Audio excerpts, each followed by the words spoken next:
Então, quando pergunta da cidade, a cidade sou eu, a cidade somos nós. É um jeito de viver. Paracatu tem um jeito, de ser.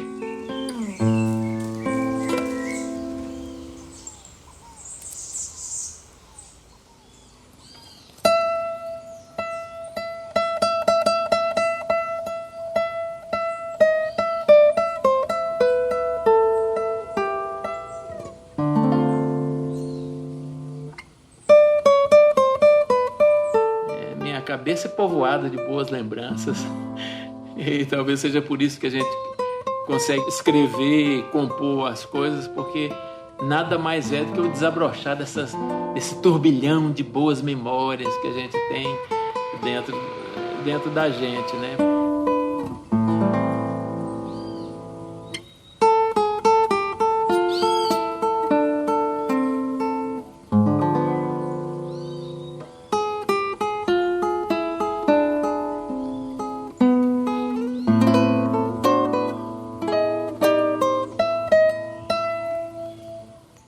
O Didi é uma pessoa assim que ele sorri com o corpo inteiro. Essa leveza é dele. Tem um conceito da Idade Média que é do homem da Renascença, que é aquela pessoa que é boa em tudo. Eu nunca ouvi um violão sendo tocado dessa maneira. Ele é um compositor, ele é um pesquisador, ele pesquisa os registros do cartório e, ao mesmo tempo, ele é um tabelião, que é um trabalho super formal, e ele faz esse trabalho com excelência. É um mestre, né, da sabedoria, das oralidades da cidade, né? Então, um grande sábio, um grande griot, a gente pode dizer assim, porque é uma pessoa que tem muito que ensinar e as pessoas gostam muito de ouvir o que ele tem a dizer.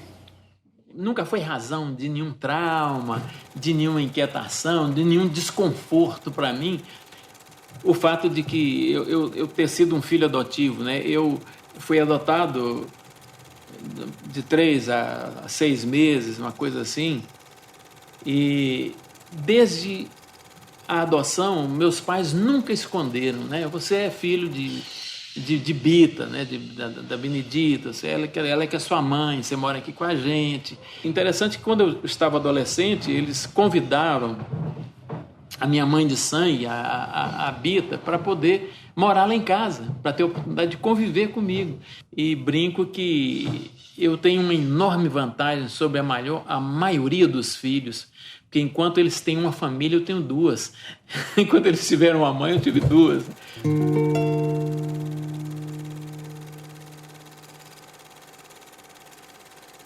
O Didi é uma pessoa incrível, né? Um homem negro, né? Que foi adotado e muito estudioso da música, mas que seguiu a carreira do pai, né? O pai dele era o tabelião do cartório e ele seguiu os passos do pai, né? Assumiu o comando do cartório. E uma pessoa sensível, né? Que sempre se preocupou com essa documentação, em guardar esses documentos, né? E depois agora, né, viu a oportunidade de divulgá-los, de dar acesso. Já mais tarde, com meus 17 anos, por aí, eu pude ir para Belo Horizonte. Na verdade, eu não fui para estudar música. Esse era um desejo que eu tinha. E eu fui a Belo Horizonte na loja A Musical. E aí o moço falou, olha, tem esse violão aqui, chegou aqui, um violão da Espanha, que aquele tempo era meio raro, mas é um violão maravilhoso, toque no violão e tal. Fiquei tocando violão.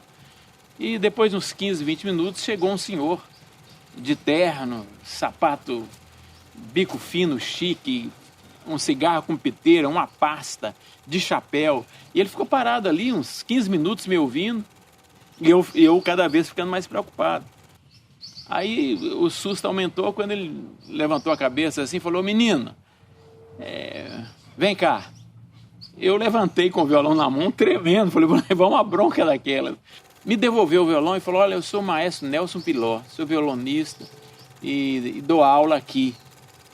O que você está fazendo ali está tudo errado, muita coisa errada, muito baixo, fora do lugar, acorde, tudo atrapalhado, tem muita coisa errada. Mas você tem a cancha do concertista, né? Você tem a pegada do violonista. e eu gostaria de te ensinar a tocar violão direito. Se você quiser vir, você pode vir amanhã. Se você quiser, você pode vir amanhã, que eu já começo a dar uma aula até no final de semana. Eu falei, posso ir agora? Eu falei, ele falou, pode. Assustou assim, falou, pode. E sorriu e achou bom, né? Foi no final de semana, eu já conseguia ler a partitura. Isso para mim era assim, eu estava andando nas nuvens, um menino do interior aqui, aprender a ler partitura, aquelas bolinhas naquela folha já não eram para mim coisa estranha. Olha, eu estava estudando em Belo Horizonte, fazendo violão, o 4º ano de violão clássico, na UFMG, no Conservatório Mineiro, em frente ao Palácio das Artes. Você imagina um menino do interior entrar naquilo. Aquilo é um palácio de sonhos pra gente. E eu, de repente, vi aquilo tudo ser interrompido, embora ninguém da minha família tenha forçado. O sonho era a carreira de violonista.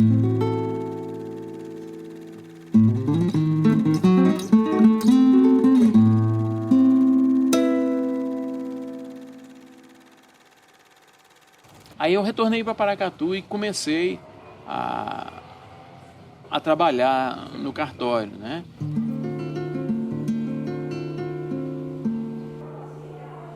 Cada pessoa que chega no cartório para ser atendido, para ser cuidado, ele tem uma necessidade jurídica diferente do outro. Eles têm, cada um com o seu mundo, com as suas dificuldades, e eles estão indo para um lugar onde eles não sabem nada daquilo. Então, você sempre trate essas pessoas com amor, com o máximo de carinho. E anteriormente, meu pai foi tabelião aqui, e ele tinha o gosto por esses escritos antigos. E o cartório era muito pequeno, muito sem movimento naquela época, e aí eles sempre vinham aqui, advogados antigos, né, promotores, os próprios juízes, e eles sentavam e gostavam de... Meu pai apanhava esses livros e eles ficavam lendo, meu pai lia para eles essas escrituras, e sempre achavam muito interessante. Sempre essas lembranças ficaram. De certa forma que, além do cuidado que é de obrigação com os arquivos, eu tive um carinho especial com esses livros, porque eles são muito antigos, né? Nós fomos até a cidade para conhecer essa documentação, que é formada por 9 livros, e é uma documentação especificamente da segunda metade do século XIX, vai de 1861 a 1890. Então, os 9 livros, é bom lembrar que no século XIX o Brasil já era um país independente, né? Porém ainda havia escravidão no Brasil, né? A escravidão só foi abolida no final do século XIX, 1888. Então, essa documentação fala um pouco, conta um pouco da história da escravidão na comarca de Paracatu. Na documentação aparece registros de cartas de liberdade, que a gente conhece como alforrias, né, dadas aos escravos, concedidas aos escravos. Me chamou muita atenção algumas dessas cartas, porque essas cartas de alforrias, algumas delas são condicionadas. O que quer dizer uma carta de alforria condicionada? O proprietário do escravo, ele coloca diversas condições para que esse escravo seja, de fato, livre. Aí, quando a gente vai ler os documentos e vê o tanto de condição que está sendo colocada, na verdade, esse escravo não vai se tornar livre nunca. Aí, em uma delas, ele coloca que vai conceder a liberdade, porém, esse escravo vai ter que servir até os filhos dele morrerem.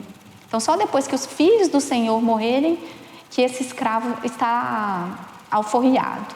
Quer dizer, provavelmente esse escravo já vai estar morto quando isso acontecer. Paracatu cresceu uma cidade que nasceu do ouro, né, da extração do ouro. Aqui nos córregos, material extremamente abundante aqui na região, até hoje, né? Nós temos aqui hoje em Paracatu, segundo informes, a maior mina de ouro a céu aberto do mundo. A historiografia que se dedica a Paracatu, geralmente, vem o século XIX como um período de decadência. Mas essa documentação do século XIX vai mostrar que, na verdade, não está tão decadente assim. Porque está tendo um comércio, né? Esses documentos do século XIX, eles estão mostrando que está tendo um comércio ativo na cidade. Então, eu acho que é preciso rever os estudos, né? A partir dessa documentação. Essa documentação vai ser muito importante para rever esse período do século XIX em Paracatu. Ele me mostrou uma carta de alforria que o dono dos escravos falava: eu alforrio o nome de uma escrava e toda a sua produção, que são fulano, fulano, fulano. E aí, o que significava a sua produção? Eram os filhos daquela escrava, né? E que eles denominavam como produção. E pra gente, né, hoje, isso realmente é chocante de ver, né? De ver como que os seres humanos eram tratados como coisas. Que aqui está dizendo que conceda liberdade a fulano e ciclano e a sua produção. A objetificação. E assim, uma visão mercadológica, né? De coisificação, né? Eles eram objetos, eram alvos de uma transação, né? Apesar de já estar bem mais acostumada a ler documentos do que ele, né? Do que o Didi, assim, a documentação realmente impacta, né?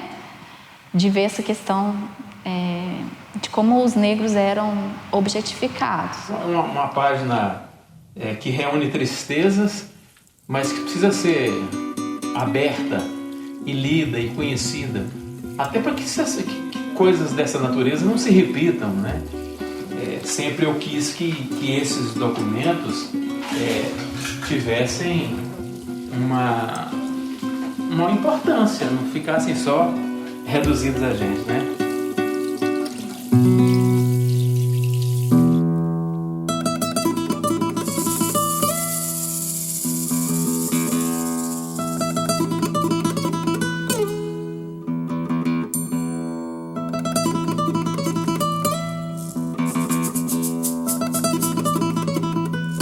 A gente conhece as raízes de diversas famílias, que são as famílias ditas fundadoras daqui, mas são apenas as famílias brancas. São sobrenomes famosos de pessoas que eram proprietárias de escravos, que eram proprietárias das terras, e você conhece essa história dessas famílias e você não conhece a história da grande maioria da população que formou Paracatu, que carregou Paracatu nas costas, que deu início a toda a produção de riqueza aqui em Paracatu, seja através do ouro, seja através da agricultura. São essas as pessoas que formaram a cidade, são essas as pessoas a quem a gente deve o que Paracatu é hoje, que construíram essa casa, que construíram o centro histórico em todo, com o suor do trabalho delas. E essas pessoas são invisíveis, a história dessas pessoas são invisíveis. E hoje elas ainda são maioria aqui. Elas têm o direito de conhecer essa história também. E mesmo as pessoas brancas que eram as proprietárias, elas precisam ver, elas precisam conhecer isso. Isso muda a mentalidade das pessoas, isso é importante para combater o racismo. Você acha que em Paracatu houve um apagamento dessa memória?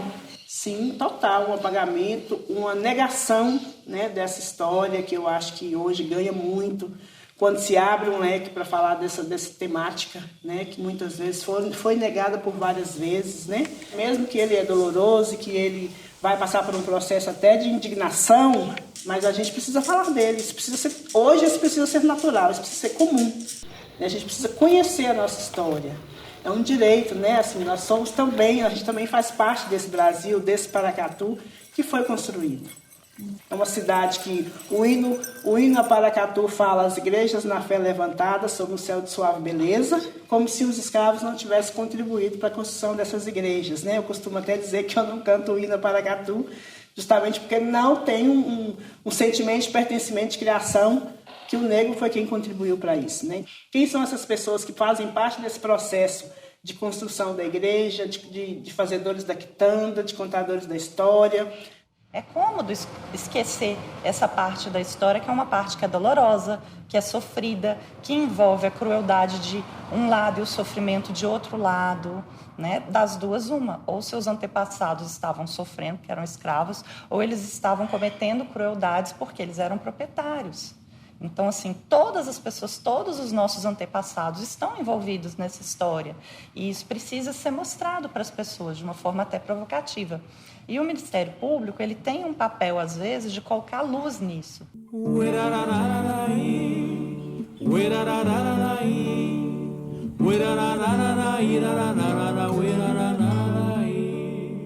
O bairro do Santana, ele foi a primeira região da cidade de Paracatu, né?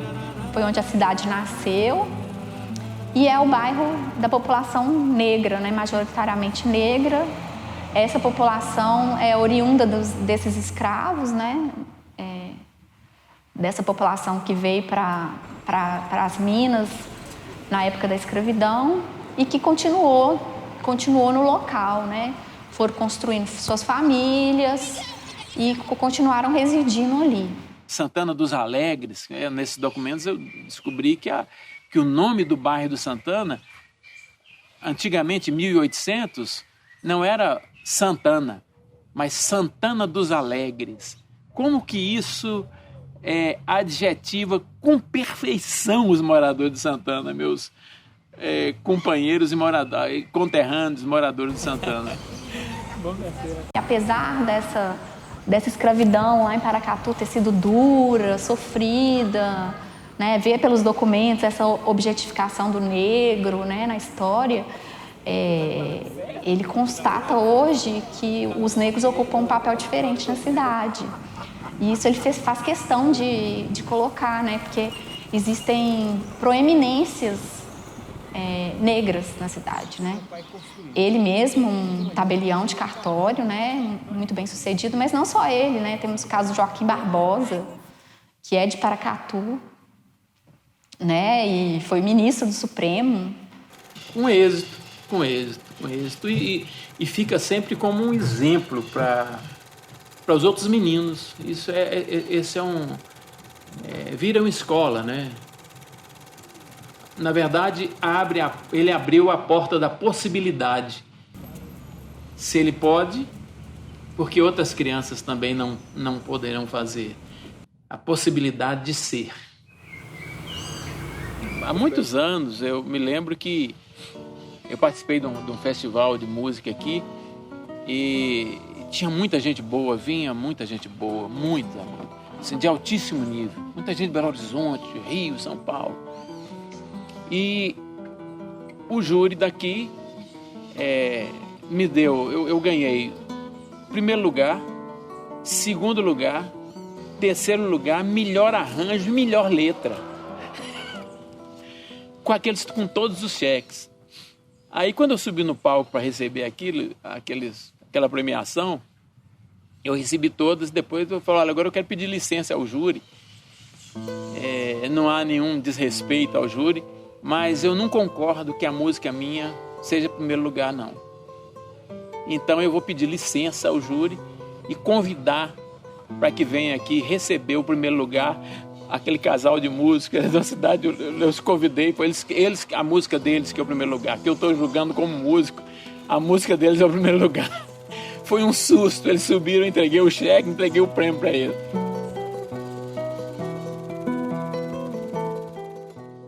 Do partilhar desse conhecimento contido nessa documentação, o que na verdade eu espero é que isso contribua para a história de pessoas ali do Santana, para comunidades quilombola, para grupos, para pessoas que queiram saber da sua história. Depois que ele for digitalizado, esse saber, esse conhecimento vai ser democratizado.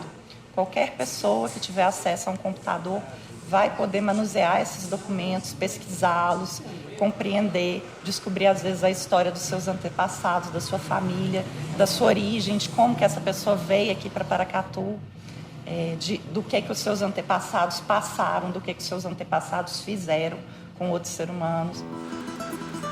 Então, há essa necessidade de tornar isso público, de informar as pessoas sobre essa história recente de Paracatu, para que as pessoas se sintam mais inteiras, saibam das suas origens, da beleza que há nas pessoas e na feiura que há daquele comportamento, daquela conjuntura social escravista daqueles dias.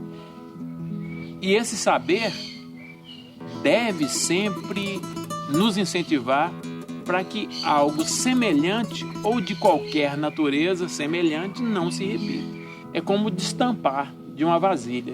Eu apenas mexi na tampa. Isso tem muito mais coisas para ser descoberta, para ser trabalhado, né? E que, se isso é um pontapé inicial numa bola que vai rolar no campo das descobertas desse tema Brasil afora, Minas Gerais afora, a gente está realizado com esse trabalho, a gente está muito feliz.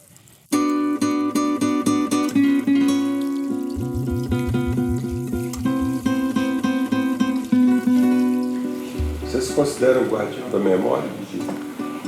Eu e todos os demais tabeliãs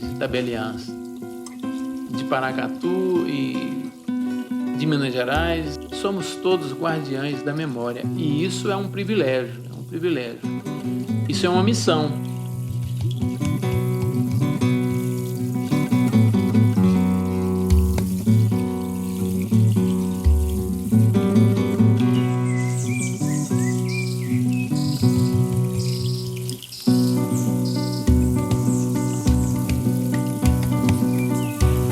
Tem mistério na Lagoa Preta. Na Lagoa do Sobrado diz que tem também. Tem caboclo d'água, lá tem sucruiu também. Me deixa que eu não vou lá, tô com medo só de pensar. Tem mistério na Lagoa Preta. Na Lagoa do Sobrado diz que tem também. Na Lagoa Rica tem sumidor que dá pro além. Lá na do Curto eu não vou, nem no Poço do Roncador.